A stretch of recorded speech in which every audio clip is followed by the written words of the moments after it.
Good afternoon, everyone, and welcome to the first Madera Companies Town Hall. I'm Dave Gillis, and I'm excited to spend the next hour or so with you all. It's exciting to see all of our teammates across our different companies and states joining this call today. Welcome Madera, Rockwood Property Management, Quext, Viva, and Select Title. Early in 2021, as we entered our second year of the pandemic with not so normal business operations, and the third year of us expanding into different businesses, we felt it necessary to communicate in a different manner and give everyone a sense of our general direction for the Madera Companies. Knowing that our personal time together would be limited, and not by our choice, we felt it vitally important for everyone to get a true sense of what our core values mean to our founding partners and the leaders of our company. Our Touch Base podcasts were born out of this desire, and I hope you enjoyed them and gained a deeper understanding of our core values as we went through season 1 together. My hope is that the core values of Christ, community, and Kanai are much more meaningful today, and that as you face your everyday decisions, you can relate back to these values and the additional context given in the Touch Base podcast to help guide you in your decision making. We know our greatest asset is you, our people, and more importantly, our people empowered to make decisions to provide the best possible services to our residents and customers. At the conclusion of season 1, we asked for questions you would like answered in this town hall, and we have those teed up and ready. But before we go there, I thought we would take a few minutes and give a state of the companies as 2021 has been anything but quiet. Joining me here today, we have Dave Marcinkowski, founding partner. Josh Haynes and Rodney Cates are going to join as we get in the Q&A session of today's call. And without further ado, let's get into the state of the companies. And as I just stated, it's been a busy year. Yeah, it's insane. We're going to start with Madera and Rockwood kind of combined as we sort of manage assets jointly through those two companies. Just thinking through Select Title and Viva. Some people don't know what the difference of those two companies are. Yeah, feel free to jump in. Madera is the original company in this whole deal, and we started that back in 2008. In the last 12 months, really less than 12 months, really this year, we launched Rockwood Property Management with a partner of Brad Sumrock. That's where the rock comes from, and Madera wood. So that's where Rockwood comes from. Dave gets the for that word. And what that really drove from was a number of different things. One, our ability we had a lot of people we know in this industry who are buying our assets, asking us to manage for them. Brad he's an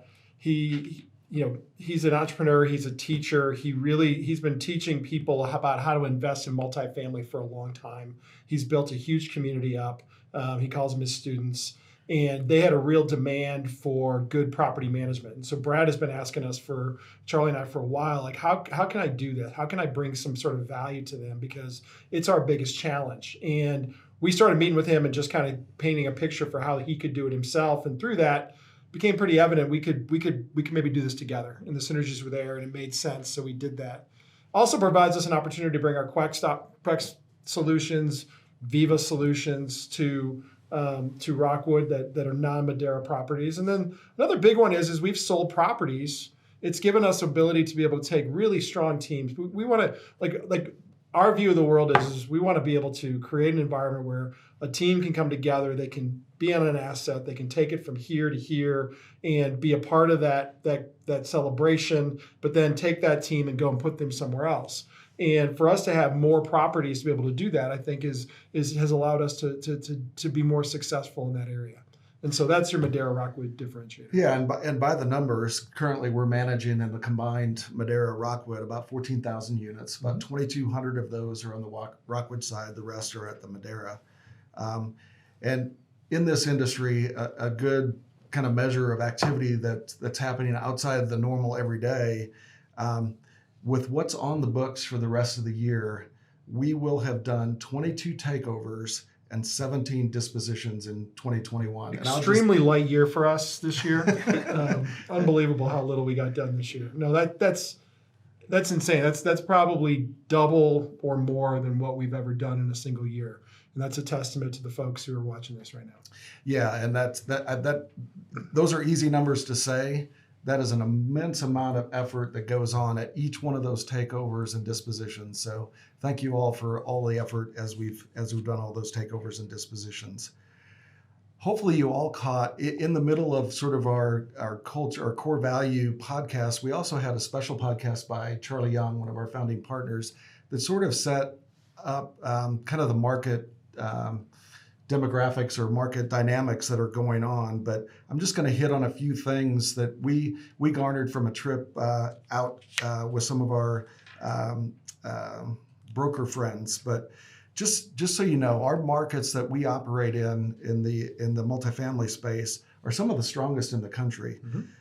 In fact, when you look at population growth and as well as income growth, Dallas in Q2 of 2021 led the nation in demand growth for apartment units. And Houston wasn't far behind. They sat at third, and LA was only above them. So really strong markets that we're in, which is great to know. It gives us a lot of confidence for what we're doing on our acquisitions, but also confidence in what we're doing operationally as well. And if you look at the change in occupied units from March of 2020 through June of 2021, Dallas and Houston were number 1 and number 2 in the nation in those things. So again, can't say enough about the markets that we operate in and what we're seeing there. From a demographic standpoint, and Dave, jump in here, but you might be asking what's driving all of the demand for multifamily, and it's several things, but really leading the way are increasing incomes actually in our markets. Savings actually rose during the pandemic. We also have the Gen Zs and kind of the younger millennials that are now for the first time moving out of their parents' homes or relatives' homes or shared space because they stayed there a little bit longer due to the pandemic. And then I think we all see this, the single family affordability has just been driven way up the charts.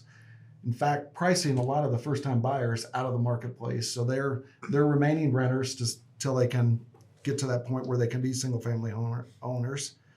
We also have a lot of folks just choosing to be a renter by choice. I think COVID brings a lot of that too. I mean, people, I think as they got into COVID, there's a lot of uncertainty that's associated with that. And it makes it much harder to go and put yourself in a home. I think we value home and where we live a lot more. And I'm really proud of what our folks have done and decisions that we made as it related to our properties to make them a community where people want to live. But I think that's leading. I think people moved home with mom and dad during COVID. Now they're able to get out. You're seeing some wage increases. It's increasing their ability to maybe be able to afford to live on their own, which has opened up the door for a number of people flooding the market. I can't remember a time in my all my years really where we've had occupancies north of 95% across the board like we do right now at our properties. And yeah, we're sitting about 95%. Yeah, which is unbelievable. I'll tell a little story. I was with Chicago last week. My brother lives up there, and he's lived there for about 40 years, and he loves Chicago. You said 40. 40, yes, yeah. He was about 5 when he moved there. He's my older brother, so that would make me, yeah, that's about right. No, but he absolutely loves Chicago, always has. He's worked at some really interesting places there and whatnot. But I always ask him, like, are you ever going to move away from Chicago? And I remember a year and a half, 2 years ago, just before COVID started, and him looking at me and going, no, man, I'm never going to move from Chicago. This is where I live. This is my home. This is where I called. So I was there last week having a beer with my brother, and I'm like, all right, man, I'm going to ask you the question again. Are you going to move from Chicago? And he's like, I'll be gone within 12 to 24 months. He said just it's incredible, how the lockdown has affected me and us, the crime there. I mean, he told me a couple different stories where I was like, man, bro, you got to get out of there. And he doesn't live in some awful part of town. For a lifelong, relatively lifelong Chicago person who literally, like, that was everything to him, to tell me that he's looking to move out of Chicago in the next 12 to 24 months, says there's a lot of people. And I go, where are you moving? He's like, the Sun Belt. Arizona, Texas, Florida is where he's looking. Maybe Georgia. I think he said Georgia too. But that's where you see this heavy growth in people moving down. And I can tell you right now, for what he's paying in Chicago, for rent, or he has a house, but what he was paying for rent, he can get twice the place in Texas for the same amount of rent. And that's another reason you see these prices are getting compressed and numbers going up, is the fact that there's all these people immigrating from other states that have got huge rental costs or pricing costs. They're coming to Texas and going, that's not huge, that's nothing. And so they're willing to pay those prices. Yeah, because the income levels aren't that different, but their percent of income spent on rent is much different in Texas. And in fact, in-migration, which is how the experts talk about it, and it's in-migration from other states, as well as Houston sees a lot more in-migration from international. But when you look at it over the last 5 years, Dallas tops the nation in migration movement, and Houston is fourth. I think I read a decade ago there were 6 top Fortune 500 companies in Dallas. And I think there's now 46, and I think most of that has happened in the last 3 years. And I think the expectation is it's only going to continue with some of the decisions that are being made in some of these other states. Yeah. So that's kind of the overarching market dynamics. But some of those specifics that I would like to thank folks for is we completely understand that once the pandemic hit, our business as normal on our properties was anything but normal. We know that our staff had to go through extra effort just to keep themselves safe, keep our residents safe. And then you add on top of that all of the financial pressures that, at least early on in the pandemic, it caused for our residents. And I know, Dave, you're super proud of all of the efforts that our staff did to communicate to our residents, to help them, to assist them in getting aid, to keep them housed, keep them in location. And again, kudos to everyone out there. I know the effort was just in addition to your normal course of a day, and I know it was material. Well, it's just this whole new norm. I mean, think about during the pandemic when we were shut down and people were at home. I mean, we're used to people being at home maybe from dinner time till they go to bed and when they get up in the morning, not 24/7.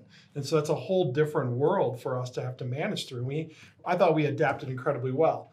These are incredibly different times, and one of the biggest challenges is things like crime. I mean, we've seen crime like we've never seen crime before, and there have been some awful events that have taken place. And prayers to all of our folks who've had to deal with some things, and know we're 100% behind everyone, and then still just what we've been able to step up and do. I think it's forced us to have to look at how we manage and how we operate, which for Madera, I've always felt like this was a big differentiator. We see a challenge and we say, okay, how are we going to overcome it? And then we make the adjustments, we implement new things, and we do that. A lot of companies just try to kind of just force their way through it. And that's what leads to, bad decisions being made, people getting frustrated and leaving. Yeah, no, but thanks for all the on-site folks. Again, we couldn't close the doors. We are housing folks, and they needed access to us. So we truly appreciate all the efforts. Next, let's cover Quext, and we're sort of fresh off of last week we had the National Apartment Association show in Chicago. There were about 3,500 or so attendees to that conference. And it's a venue where vendors to the multifamily space can come and demonstrate or show their wares, for lack of a better term. And so Quext had a booth there. Just for some context, there's typically about 10,000 people there. So there's about a third of the number of people there. But the people who were there tended to be decision makers or people who were in, like higher level roles, which we like to bring managers and things to these things, and I think it's really important that you do. I think because of COVID and the restrictions that were there, there were limitations placed upon everybody in terms of what we could bring. So hopefully next year when we're back at a normal capacity and we're able to bring our folks. That being said, I thought I was really shocked in a great way at the interest in what we've been doing. Put it that way. Yeah, for sure. So for those of you who don't know, Quext, we have about 6 core products now that we're either in the market already or we're about to be in the market. And that's really what we were showcasing at the National Apartment Association show. The first product that's been around the longest for Quext is what we call Quext Connect. And Quext Connect is really a managed Wi-Fi and in some cases, cable TV service that we overlay on properties that then the ownership group can charge additional if they want to.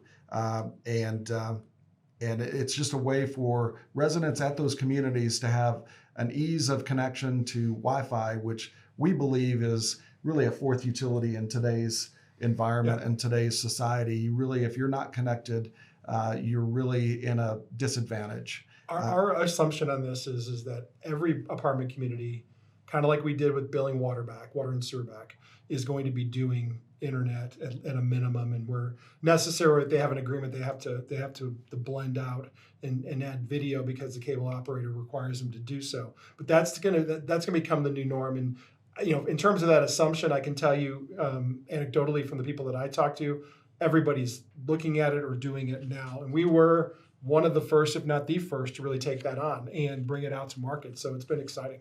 Yeah, and just by the numbers, we have 57 properties that Quex Connect serves in one way or another, 16,000 units and 15 different ownership groups that we're doing business with. So from an idea to as much as that, or as many as that units or more. It is. It's a hard install, as everybody who's been through the process knows, and so it's a process, and you can't just go and snap your fingers and turn it on. So you have to go through the process of putting it out there. Yep, for sure. Our next product, which we're just now really getting to market with, but we've got a big thank you to our Benbrook Properties, Lynn Smith, and your teams out in Benbrook that were our beta testers for our what we call Quex IoT or smart apartment. Where we actually have a smart thermostat that actually has a built-in hub that connects to a lock that allows remote access, allows credentialing to occur without going to the lock itself. So as I said, we're just launching or wrapping up our beta at Clear Fork Trail and Cross Creek Ranch. Can't thank those staffs enough for all of their efforts in helping us to refine that product. And really this is a product that went from a whiteboard poster board 2.5 years ago to deployed. And that's somewhat unheard of. And you do that in a pandemic with also a national or a international shortage of computer chips.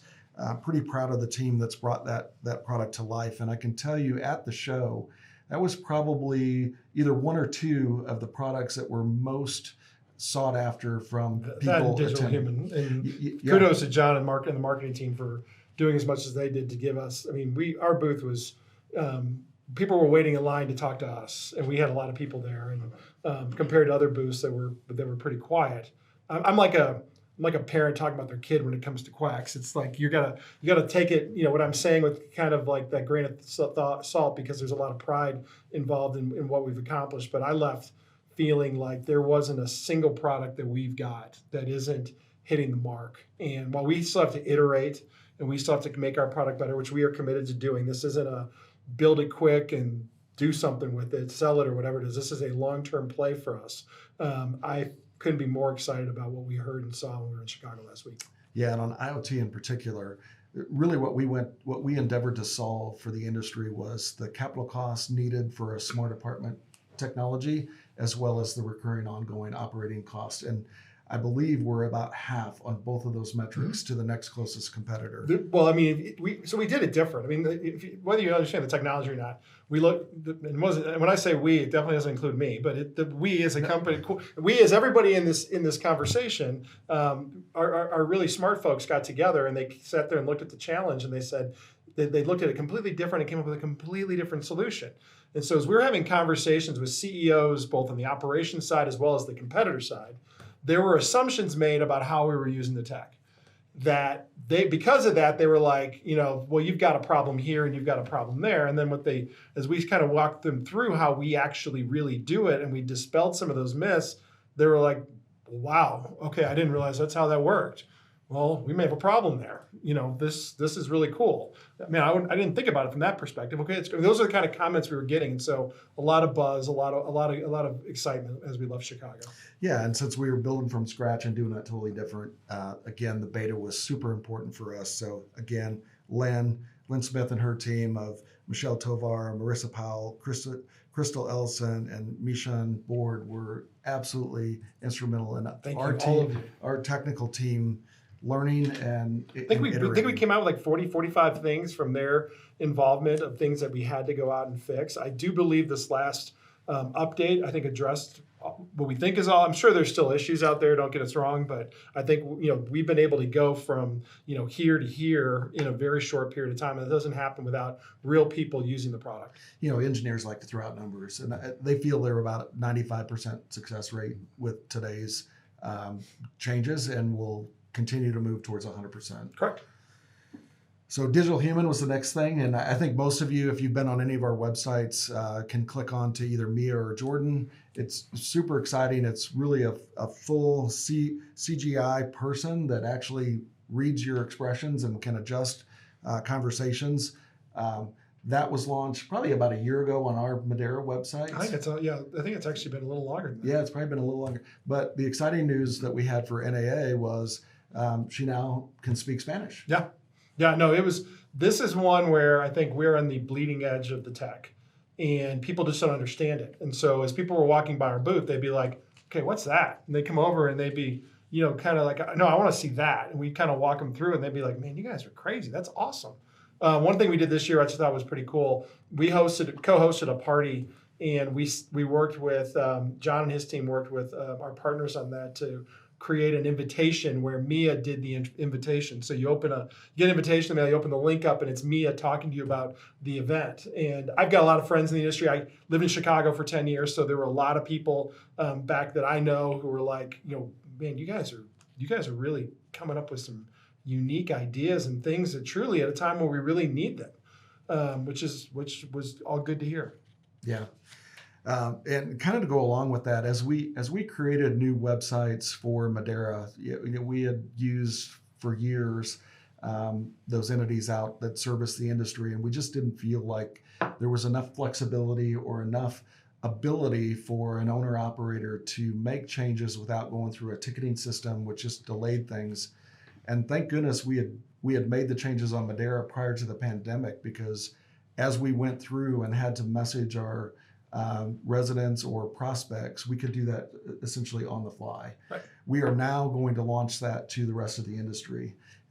In fact, it's a little iterated from what we currently are using at Madera, and Madera will be moving to our new website product over the next 2 months. We hope to finish that a little before Thanksgiving for all of our Madera sites. But I mean, from an operator's perspective, you look at the things that we get, the cards we get dealt by vendors that are out there, and sometimes there's head scratchers. And so the head scratcher for us on websites were, hey, I want to make a change to my website. I don't like how that text reads. I don't like something I'm seeing. Well, you have to submit work orders to do it, or it becomes challenging to do so. And when you get into things like integration, like I want the rents to change, like it turned into just this burden. And so we tried desperately to find a collaborative partner. We like to collaborate. We like to partner with groups. We couldn't get there. So we had to go and build our own.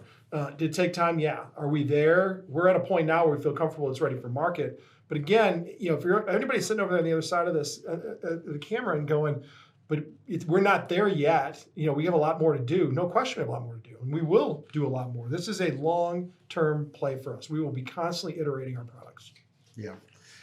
Quex Pay is the next product, but I'm going to push that to when we talk about Viva, and because that was really those two things are really tied together.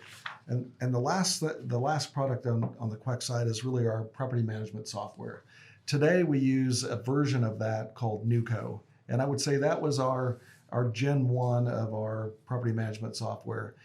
Hopefully all you that are using it today feel like we've made enough changes to where it fits your needs to not add too much complexity to your day-to-day.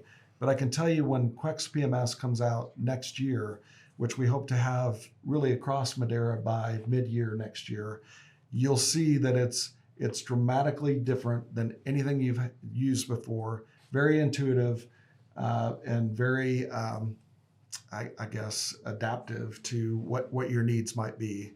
I think when we look at the rest of this year, I think our hope is to get a property or two using it this year to work towards the end of this year to start working through bugs. And when we get through that, we'll get launch in phases, getting the rest of the properties out. I will tell you, there's been a lot of consolidation in the PM side of things. And there's a lot of frustration with the current providers. I think what we've built really addresses that. But one thing that is got to be said, building property management software is extremely hard. This is not, taking that endeavor on was a challenge. We knew it would be a challenge. I know I did, completely undersold what it would initially take, but now I kind of have a clear sense of where we're going with that. At the end of the day, we're going to be really glad we went through this process, but it has been painful. We all know that. Anybody who's been here for any time knows that it's been painful. I think we all use NUCO, and I get sick to my stomach using that word NUCO. In fact, that's like a phrase around the office. Like when we start calling it Quext, it's like when we launched the new product. Like, oh, okay, great. I actually thought about rolling my chair back when I said NUCO. Yeah, I know. I was about to shake my head. But we're going to get there. These are all long-term plays, slow and steady. We're going to get these products over the finish line. And I'll kind of take over from here for a little bit because I just had one call out. Kind of as we started to iterate products, we really felt that we wanted to stay true to who we were when we founded Quex, and that was we were built by operators for operators. And so we've added resource on the Madera side to help us sort of shape and give direction to our Quext experts in their different lines. And so TJ Sanders was added as that resource, comes with her years of experience in property management, can really help us steer our augments or our future road mapping. And so kudos to TJ for jumping in with both feet. I think she actually dove in, and she certainly is popular from both sides of the equation, and really has helped us move the ball faster, and we'll see that accelerate as well. So yeah, take about a little over a year ago. Well, I guess it was about a year this time. We bought a company called Viva First, which is a digital bank. Think Chime. I know we've talked about this before, but think of like a digital bank that we partnered with three people, Jim Simpson, Mark Pig, and Kevin Bass. Jim is kind of the IT guru on the whole thing, and they've been working on this for a number of years, building out a product which was really a card and banking solution specific to the Hispanic demographic. We launched that in beta, in a controlled environment around May of this year, where we put it out for like 100 people and then 250 people. And we're growing that out over the next 6 to 12 months to where eventually we're going to flip a switch and like open it up to the world. And the demand for that has been extremely high, which is exciting. But as we got into that, it was like, great, Viva's awesome. And we totally support Viva, but what we really want to be able to do is take this technology that you've built, this banking solution that you've built, and apply it to everything we do within Quext. We do a lot of payment processing. So we collect payments from residents, we pay vendors.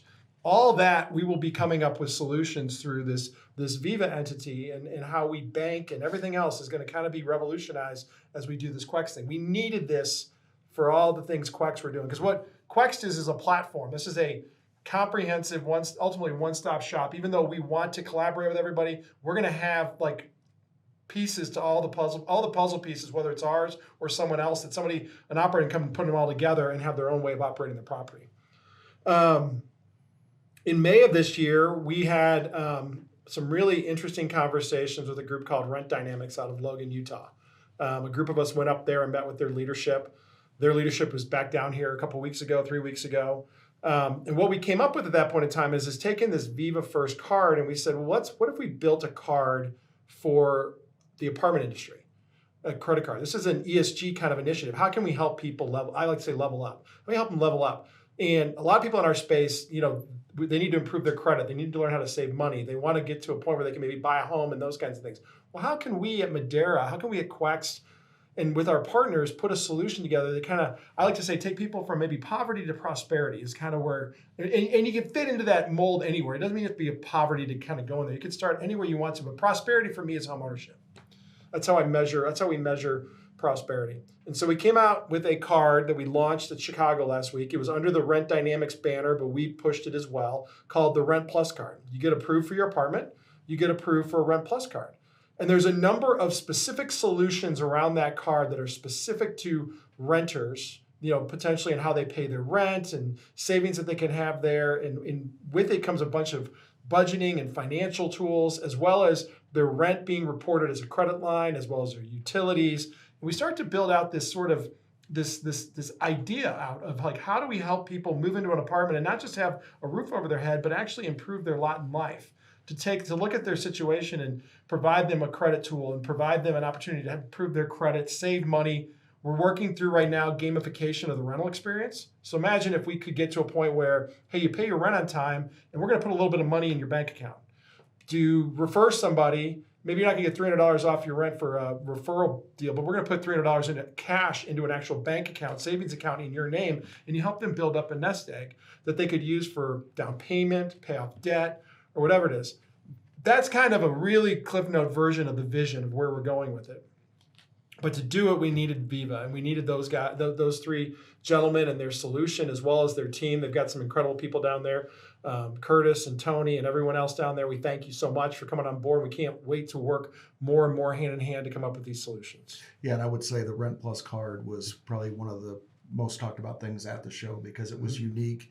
Not only do they get their rent now reported to the credit bureaus, but they'll also get the payment of that credit card reported to the credit bureau as well, which is sort of an exponential factoring when it comes to building your credit. Yeah. So, and ESG, which basically means helping people out. It's environmental, social, and governance. But at the end of the day, it's about helping people out, and anything in that space right now gets a lot of traction just because it's in that box. This is the box. This is what people are looking for, and so the buzz around it was extremely exciting. Yeah. And then the next group that, last but certainly not least, is Select Title. So a year or so ago, the four of the partners, we bought into a company called Select Title out of Houston. They are the number one title company in Fort Bend, number 14 in Harris County, which number 14 have about 500 different title insurance companies. It is an incredible team of people. We have been so blessed to find people who share our values, who see the vision, who really want to help people out and do the same things that we do in multifamily or technology, but do it in the title insurance world. And if you're wondering, okay, well, how does that all fit together? Well, this is all kind of a real estate vertical. So like Madera buys apartment communities and we have to get title insurance policies. And so what we do is we now can use our title insurance company to do that, and we can bring business to it as well as bring relationships that we have to Select. And so we're able to help them grow their company out. And like I said, it's an incredible company. This year, it's been amazing growth. You've had all these refinances and sales. We've added 17 new team members this year. We've done over 3,600 closings so far. So I don't know about you, but that's insane. For the amount of documents you sign in a closing, just to sign all 3,600 closings, that's an immense amount of time. Yeah. Total revenue through 3 quarters is as much as we had in all of last year. That was COVID, obviously, but at the same time, as through unprecedented winter freezes, our polar vortex, the COVID pandemic, historically tight labor market, we have done exceptionally well. And again, that the title insurance business, kind of like everything else that we touch, you're like, oh, you're in the real estate business, it's all about the building. No, it's about the people, and that's the same with any of our companies, but especially with Select Title. Yeah, great group of folks. Just working their tails off right now, but I can tell you they're also having a lot of fun too. Yeah, they're a fun group, really fun group. All right, so that's Q&A. That's kind of the state of the companies. Hopefully that was educational. If not, feel free to send questions in, and we'll answer them. I'm going to slide over here, and Josh is going to join us to moderate for us. So these are the questions that were sent in to us through the different podcasts. Yes, we had several questions sent in. We had several people send in different things, and this is kind of a collection of categories that these things kind of came in. So some of this is going to be a little more open-ended, especially as we bring Rodney in. But first of all, I want to say thank you to everybody who sent in questions. For those of you who have more questions later on, I would invite you to use the Q&A chat in the actual webinar. We will not address those questions in the actual time today, but what we will do is Rodney Cates, our Vice President of Human Resources, or I, will be reaching out to you guys with answers to your questions. If we feel that those are necessary for the entire companies to hear, then we will make certain that all of those answers get to all of you. So let's jump into that right now. This question is in regards to like investor relations and some different things going on with that. So do you think we will ever have an employee investment opportunity within our growing companies? Well, inside of our growing companies, yes. I think the answer is yes. I think that's always been a part of what we're wanting to do is especially as it relates to people who work with us, is figure out a path by which they can be a part of ownership within these different groups. As it relates to our apartments and what we do with our apartments, because I know there was a caveat to one of the questions around that. The challenge there is you have to be what's called an accredited investor to invest with Madera in our apartments. And that is governed by the SEC. You can go to the SEC website and you can read all about accredited investors. But I think one of the standards for accredited investor is you've had to have invested at least $1 million in your lifetime. That does not include your home. And you sign off, you go through a number of check boxes and signatures and proof that you are actually a accredited investor, and that prevents us. The whole point of accredited investor is it keeps us from having to go through really deep, significant audits, because the assumption is an accredited investor understands the investment side of things enough to not have to be watched to that degree. Yeah. Thank you for that. We're going to transition into some employee benefits conversations. And so when it relates to Viva or Select Title, and as you guys mentioned, these great companies doing great work, can our people, the Madera Companies people, use these companies or work with these companies for personal reasons? Are there any perks to being an employee that allow us to use these different products and options? Yeah, I think when it comes to, let's do Viva first. So this whole credit card piece, I think I know what we're going to do as we've done this is we're going to come up with one for our employees too.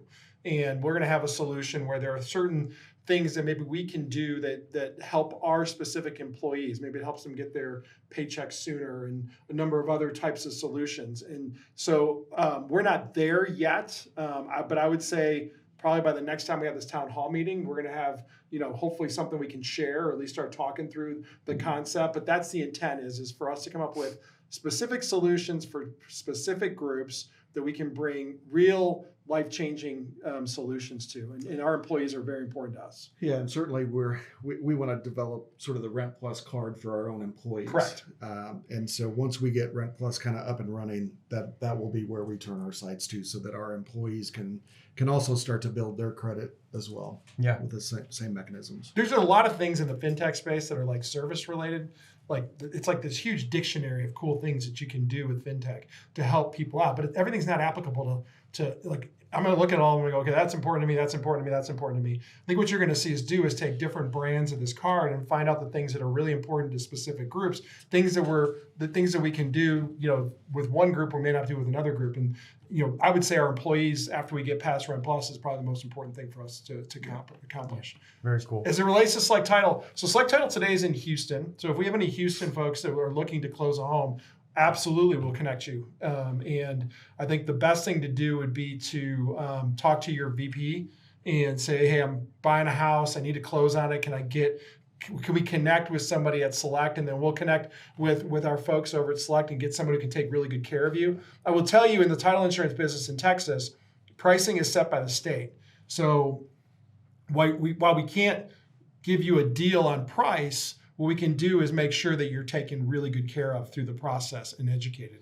And we will definitely go above and beyond. And there may be other things, and for the Select Title folks on here, hopefully you guys will email afterwards and say, hey, Bozo, you forgot to mention XYZ, and in which case we'll get something out to the group that talks about that. Yeah, awesome.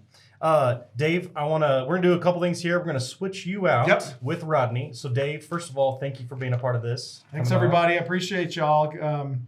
It's school started, life is changing around. I know my hair has already fallen out at record pace. I think it's picked up quite a bit in the last 4 weeks, is trying to get into a routine. I've got a new freshman in college. I'm having to deal with, I guess, all my issues associated with that. So if you see me around walking into walls, please just pick me up and push me in the right direction. Thanks everybody. Appreciate y'all. Thank you, Dave. We're going to welcome in Rodney Cates, our Vice President of Human Resources. And so Rodney's going to help us answer some of the next few questions. Let's start with this one. Somebody sent this in, or at least this comment in, and I'll give you guys a chance to respond. I would love to see Madera in the future consider providing a paid maternity leave without having to take time from vacation. This industry is a lot of women, and when considering planning a family, it's hard to take just 6 weeks off, but also to have the time of have that time unpaid unless they save all of their PTO, which is difficult when having also to account for doctor's visits.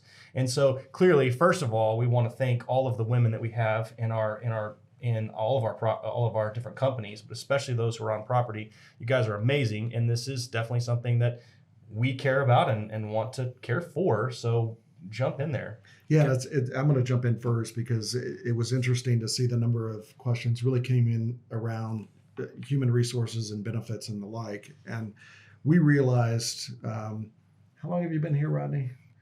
I guess 1 year. One year. So we realized about 1 year and 1 day ago we needed some help in this regard. We knew as we grew, we were gonna have to add to our benefit repertoire. We were also needing to just get more sophisticated in what we were offering, but also how we communicate that out too. So I think today you're going to hear hopefully some further explanation of things that we've added that you may not be aware of. And so Rodney will be doing a bulk of the talk because he is our expert. But after this, don't hesitate to send in other things that you would like to see us consider. Kudos to our partners. You'll see as we go through this, we've added a lot over the last year, about to add more to certain companies as we sort of amalgamate all of our benefits to one common offering across all the Madera companies. Yeah. With that, Rodney, I'll let you kind of answer that leave question and how we've tried to address that. Okay. Thanks, Dave. Yes, we have made a lot of different strides in the benefit area. And one thing we want to let everybody know that's on the audience today is that we really want to strive to help our working parents, because we know it's difficult out there, whether it's a single parent or a dual parent situation, and we want to try to provide those benefits to help you. And one of those things that we did this year, we did introduce the short-term disability program. We've never had that before with the Madera Companies outside the Select family. And so we've introduced that during open enrollment, which has been a great success. We've already had people take advantage of that. So it's a great program.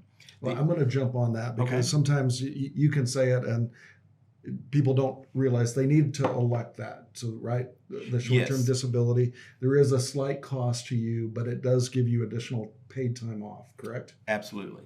Yeah, it helps you supplement that income so you're not having to use your PTO, whether it's a maternity leave or any kind of family medical leave act or situation.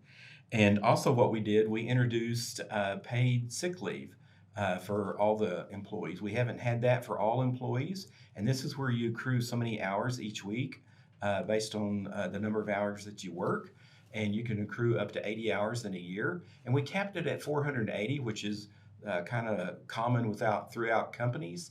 And how we came up with the 480 hours is that's 12 weeks of FMLA. So that's another great benefit that people can use when they get sick. And then the other thing is we currently have the opportunity for folks to purchase AFLAC. And of course, you've probably seen a lot of commercials on TV about AFLAC and the different things that they provide, but that's just another avenue that employees can use to help supplement their income if whether it's something that's planned or maybe something does happen with the illness.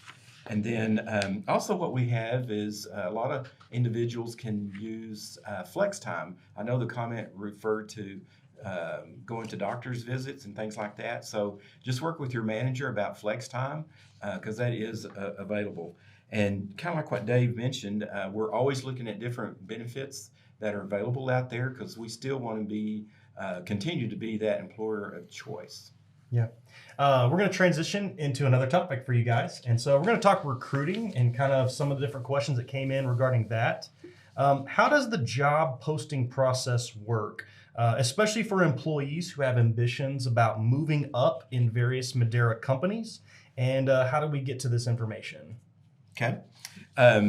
So what we do is, as you've probably heard the first 30 minutes, how much we are growing. And so we are posting jobs, and when I say we, the HR department is posting jobs on a daily basis. And then what we do on a monthly basis, we will send, Maricela in HR will send out an email to folks that will list all the postings that's actually posted at that time. And we encourage folks to look at those on a daily basis or a weekly basis. You can go into My TruePay and apply, going through that process. Also, you can just go to the Madera website and look at all the different positions that are posted there. And so it's just, and as everybody knows, it's a very top market out there. And so we're always using different ways to try to post jobs. One thing, in the email from Maricela, it will list our referral program. And we do have a program that will pay a $300 bonus for a referral. And just like yesterday, we received an email from one of the managers that they had a great candidate for Make Ready. And so Maricela reached out to different areas that had a open position for a Make Ready. And so this is another way of avenue of telling people the jobs that we have open, that word of mouth. And then also last April, or I guess this past April, we introduced the performance evaluations. And this is normally where the person, based on their performance, would receive a merit increase. But then also we put a section in there that talks about your goals, and they could be professional or personal. And that is a great opportunity to meet with your supervisor to go over those goals. And if there's one of those to say, hey, I want to move to another area, or I want to be promoted, or whatever skill set they have, maybe they want to broaden their skill set, pick up some new skills or traits or talents, this is a great opportunity to do that. And then also, in different management meetings, you'll hear supervisors really manage up their employees. And when they do that, that lets other leaders know that so-and-so has done an outstanding job. Maybe they might be a great candidate for a position that I have open. So those are just some quick topics to hit there on that question. Yeah, and I'll reiterate, when I first started in my career, I was always hesitant to make my aspirations known. And the wisdom of time has allowed me to see that was not the right way to go about it. I would encourage all of you to, particularly in your performance reviews, state where you'd like to get to. And you'll be surprised at how much help you'll get from your supervisors and even the leaders above your supervisor, because people innately like to help other people. So if they know where you want to go, they will help you get there. And don't hesitate to ask for that help. It takes a lot of help to get anything accomplished, and your career should be one of those things you're focused on as well. Yeah. No, I appreciate you both saying that. Rodney, you mentioned just a moment ago kind of the tight job market that we're in. And so that kind of takes us to our next question regarding recruiting on an external level. And so do we have any new or creative ideas about how we attract other associates in this tight job market? Absolutely. Okay. Recruiting is a team effort. It's not just HR. It's also, we have to partner with the HR, with the hiring manager, because it really takes this whole family to make it work. But keep in mind, and I think Dave mentioned it earlier, it is a very tight market out there. And if you just go down the street, regardless where you live, the community, you're going to see a lot of signs, hiring. And so we're not immune to that. We're in the same boat. But what are some great things that we're doing? One is we've offered that 401k matching program. And you might think, oh, well, that's not anything to do with recruiting. It really is, because it has two fingers to it. One is it's a retention to keep your people here. And then also on the recruiting side, because I can't tell you how many times that when we've recruited people, one of the questions they'll ask is, do you have a 401k matching program? And we do now, thanking the partners for letting us do that. But what are some of the things that we're doing? Well, depending on which type of job family we're looking at, we have a lot of internships that we'll work with Texas Tech University. We've worked with SMU there in Dallas, so we've gotten some college interns there. Also, that helps build that resource pool because when they come and work with us for, say, like 3 months during the summer, it's a great opportunity to pick them up when they go when they graduate from college. Also, we've done job fairs at Texas Tech University for some of the professional levels. So now let me kind of jump down and talk about some of the technical areas regarding lead maintenance or make ready. We know that is a hot spot right now. And so some of the things that we've done, we've had job fairs on site. We've used Indeed. We use different social media like LinkedIn. And then also, actually next week, September 16th, we have a job fair there in Dallas at the Lincoln Technology Institute. So we're going to hopefully pick up some maintenance techs there.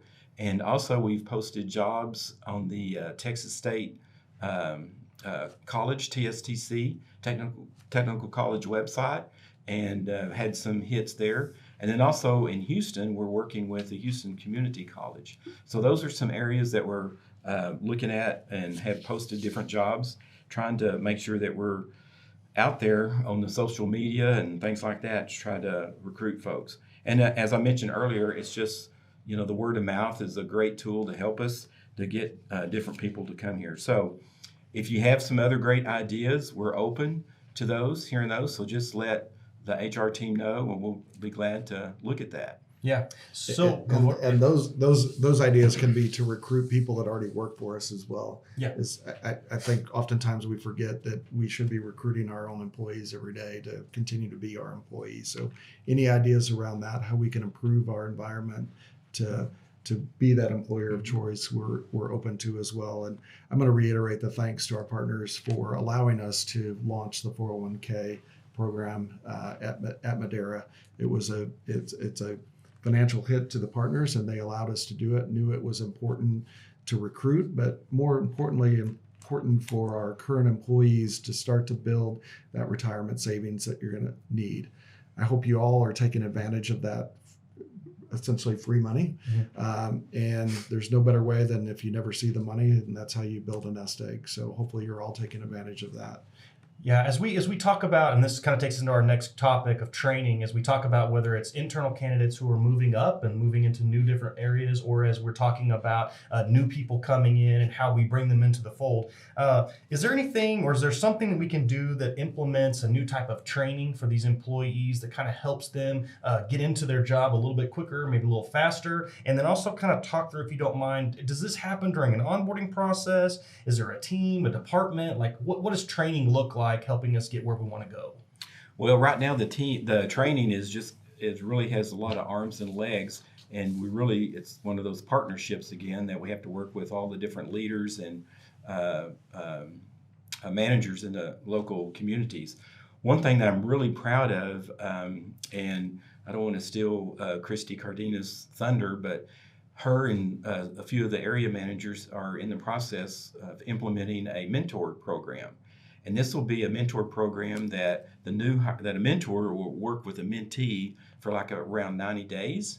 And also it will help them get on board, because we know for retention purposes, the quicker you get somebody on board and make them feel part of the organization, the company, they see the values, it just makes a tremendous impact on that individual. So you're going to see a lot more with that. And then once we kind of get the tweaks kind of worked out, any issues we have with that, then we're going to institute it in Houston, and then of course here in the corporate office. So kudos to that team in doing that. The other thing that we have that you've probably seen some is with Josh now joining, we've done a lot of different videos and podcasts on onboarding, because when I first got here, we really didn't have anything. So we've made a lot of headway in there, talking about what things you can do, just get on board, what information you need, and just information about the company. And then there's a welcome video from Dave Gillis. And so we've made tremendous impact there. Now, granted, are we through? No, there's a lot more that needs to be done in that area, and not just that area on onboarding, but also with training. And granted, we've got the Great Seal and things like that. And I know that Sean and his team has done some of the videos on the NUCO or the website Quex PMS, and then also on Funnel. Yeah. Well, I tell you, Rodney's doing a great impersonation of Dave Marsikowski and talking really, really fast and a lot. So holy smokes, Rodney. I think overarching to onboarding and training, we're really trying to hone in on our structure as an organization, particularly on the Madera residential side. And what that lends itself to is more standardization of processes that we do.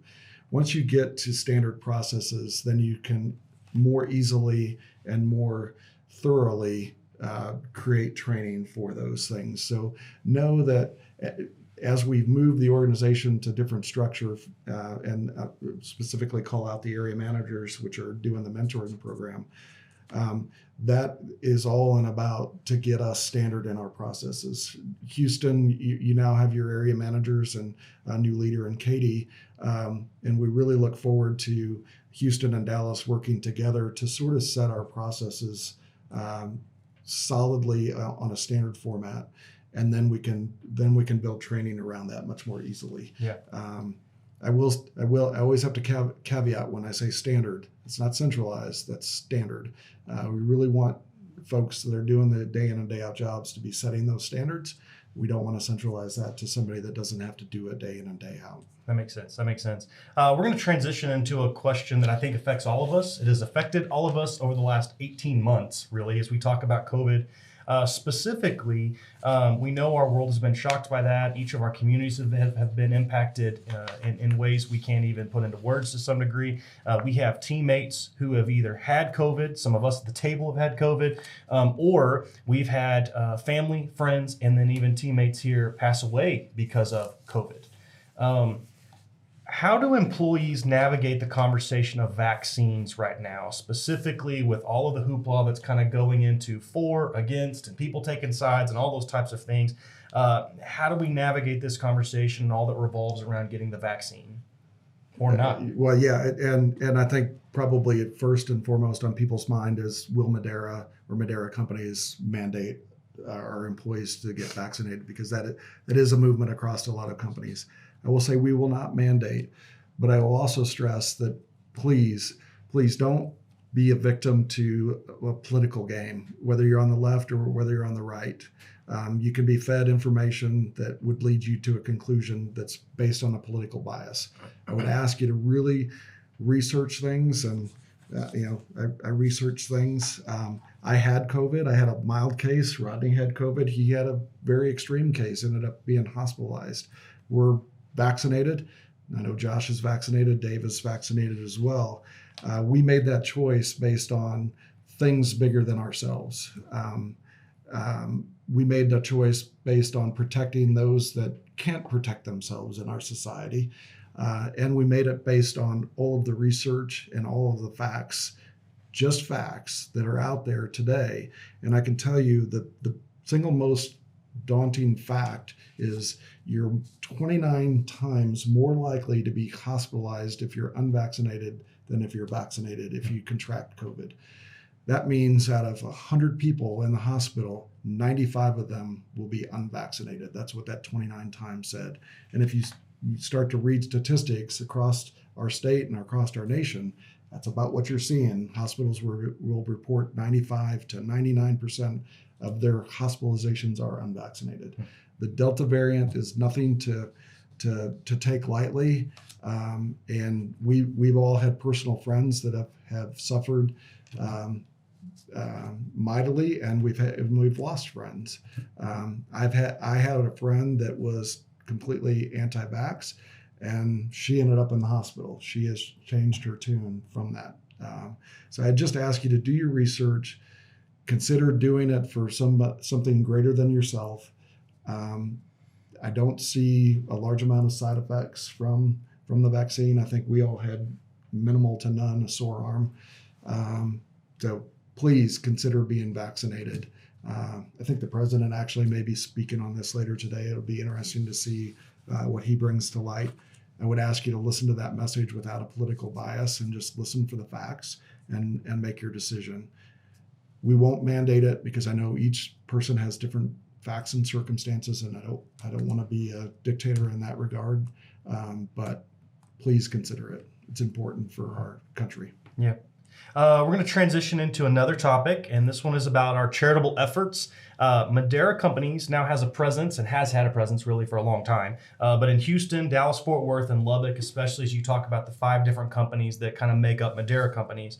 How will we go about giving back to these communities? Is it going to be collaborative? Is it going to be more regional? And I guess if you're okay with it, I'll just answer that question. Yeah, go. First of all, we want to be a collection of people that invest in our individual communities. Lubbock's corporate office is a great example of this. We are very dedicated to the Lubbock Area United Way and the 23 agencies that make up the Lubbock Area United Way and all the things that are going on here.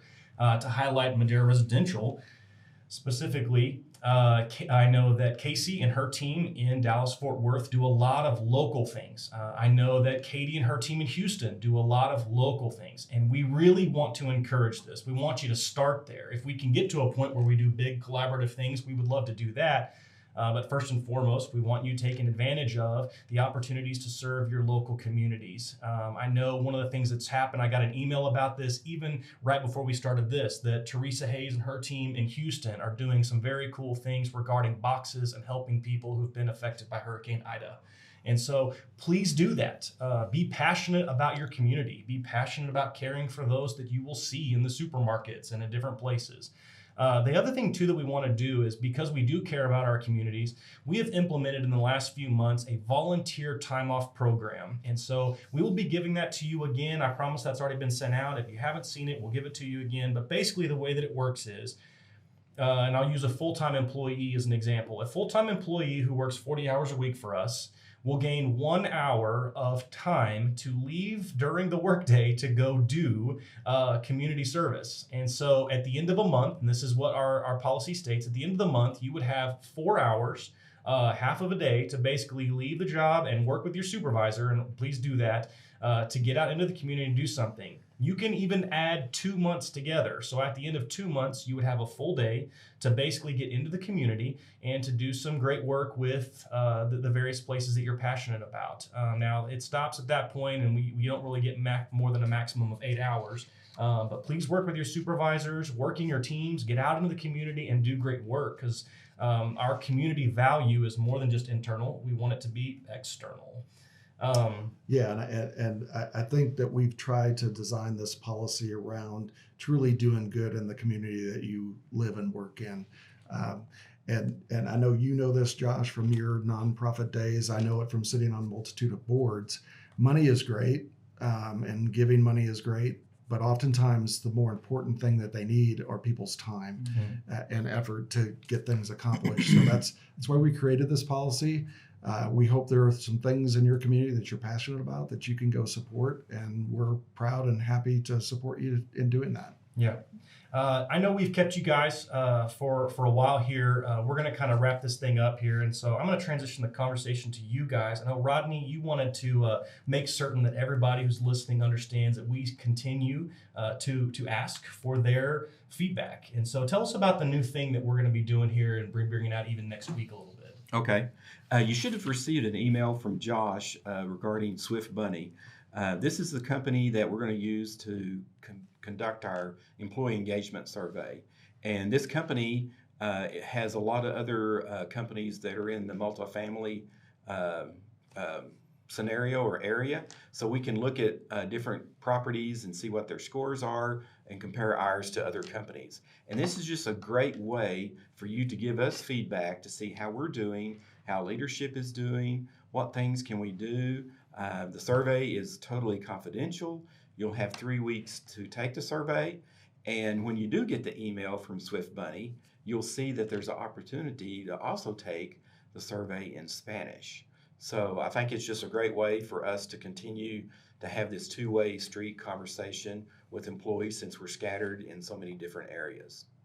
Well, and I think as odd as it sounds, if you see an email from Swift Bunny, please take the email from Swift Bunny.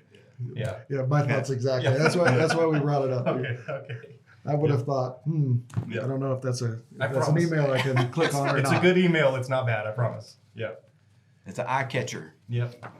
Dave, you're up. Well, I just want to reiterate what I started with, and that's a thank you to everyone out there doing the hard work each and every day to take care of our residents and our customers in each of our business lines. At the end of the day, that's what it comes down to, is us serving those residents and customers better than anyone else can. But in order for us to do that, it's not only your effort, it's also your feedback to help make us a better company. So don't wait for the next town hall. You can send in your questions anytime. And any solutions or ideas that you have, we're open to those. The wisdom of crowds is a very powerful thing, and we'd like to take advantage of that. So again, thank you. Couldn't be more proud of the Madera Companies. Thanks to our founding partners to creating such vision for where we're going. And I wish you all well, and thank you for joining today. Thank you.